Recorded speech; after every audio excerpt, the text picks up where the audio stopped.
मेरे पास आए क्यों हो? तुम्हारी मां मैं नहीं हूं, तुम्हारी मां वैदेही है।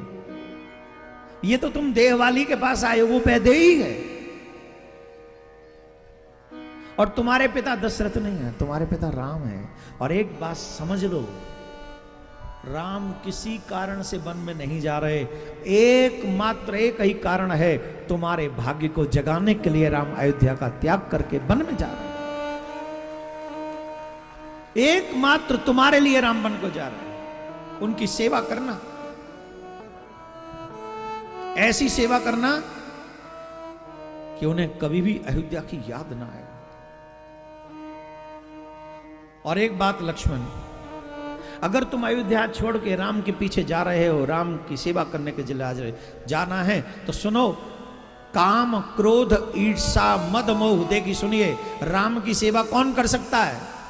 जो लोग कहते हैं ना हम लोग भगवान को नहीं मानते, इसलिए नहीं मानते क्योंकि तुम ये साधन नहीं कर सकते। राम की सेवा साधना करनी पड़ेगी। मां भेज रही है अपने बेटे को, लेकिन कह के क्या?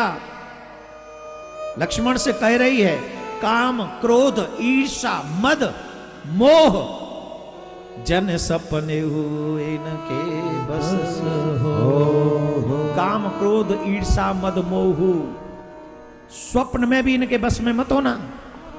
राम की सेवा वही कर सकता है जो इनको बस में कर लेता है। लक्ष्मण कहते, मां जब तक मैं जागृत अवस्था में रहूंगा तब तक मैंने अपने पास नहीं भटकने दूंगा, लेकिन अगर ये स्वप्न में, उन्होंने कहा जन सपने, स्वप्न में भी ना हो, अगर स्वप्न में काम क्रोध ईर्षा लोभ आक्रमण कर दें तो मेरा क्या बस है? तो मां ने कहा तुम राम के साथ बन जाने के अधिकारी नहीं हो, तुम मत जाओ, तुम नहीं जा सकते। मां, हां नहीं जा सकते। जब तक तुम ये न कहो कि काम क्रोध ईर्षा लोभ मोह ये तुम्हें नहीं सताएंगे, तब तक तुम वन में नहीं जाओगे। लक्ष्मण ने यज्ञोपवीत हाथ में लिया। मां, यज्ञोपवीतम प्रतिग्रही लक्ष्मणम निद्रानले वे वनवास काले कृत्वा प्रतिज्ञां जन्नी विलोक्यां जगामि रामं च प्रणम्य भूय। यज्ञोपवीत को हाथ में लेकर तुम्हारे चरणों की शपथ खाकर मां मैं ये वचन देता हूं कि जब तक वन में रहूंगा तब तक सोऊंगा ही नहीं।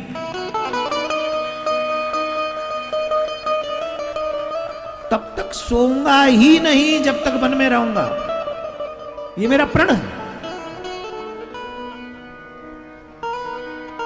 मां कहती है, पुत्र तूने मेरे दूध की लाज रख ली। देखिए, जो सुमित्रा मां कह सकती है वो कोई नहीं कह सकती इस देश में या पूरे विश्व में। क्या कहा? मां वही है जिसका पुत्र राम भक्त हो। माताएं जरा ध्यान से सुनना प्लीज, एवरी मां। मां वही है जिसका पुत्र राम भक्त हो। जिस मां का पुत्र राम भक्त ना हो, उस मां के कोई पुत्र ही ना हो, वो बांझ रहे। बांझ रहे ज्यादा अच्छा है, लेकिन राम विमुख पुत्र नहीं होना चाहिए। आज कोई मानेगा इस बात को? मानेगा? कहते हम सुखी नहीं है, हमारा बेटा ऐसा नहीं, हमारा बेटा ऐसा नहीं है। पहले ही कह दिया, नतर बांझ भले बांझ बिहानी राम विमुख सुतते।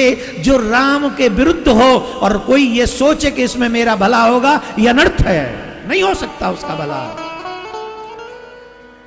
यहां जितने भी युवा बैठे हैं, जो राम भक्त नहीं है वो अपनी मां की कोख को लज्जित करने वाला है।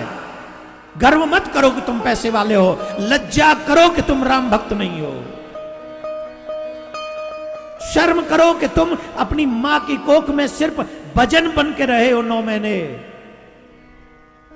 शास्त्र ऐसा कहते हैं, जो भगवान का भक्त ना हो, उस मां ने पेट में पुत्र नहीं, बस मल को रखा है।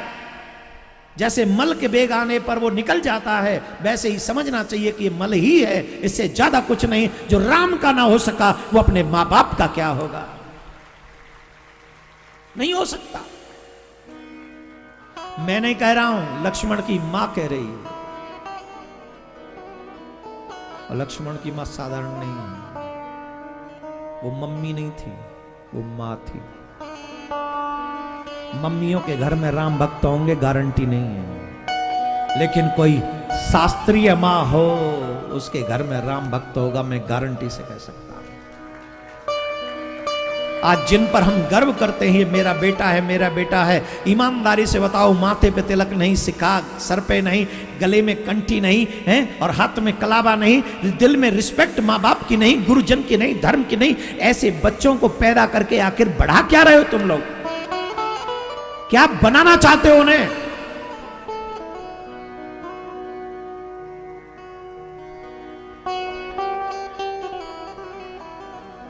मां वही है जो बेटे को राम भक्त अथवा कृष्ण भक्त बना दे।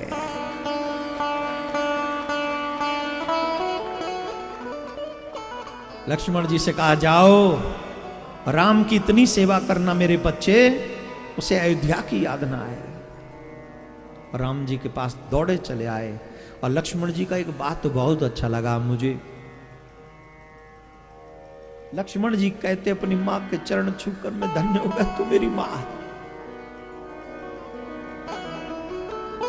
मैं धन्य हो गया कि मैं तेरा पुत्र हूं। मां, तू विदुषी है, तू सच्ची क्षत्राणी है मां, नहीं मानवी है कोई, तू सच्ची क्षत्राणी है मां। एक तरफ वो भी मां है, एक तरफ वो भी मां है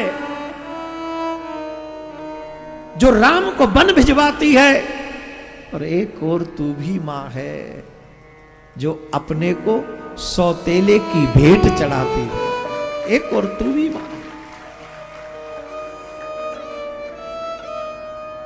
सच्ची मां वो, सच्चा पिता वो जो अपने बच्चों को भगवान का भक्त बनाए, अपना कल्याण करे, अपने संतान का भी कल्याण कर पाए। और जो ऐसा ना हो उसे मानव नहीं पशु कहना चाहिए।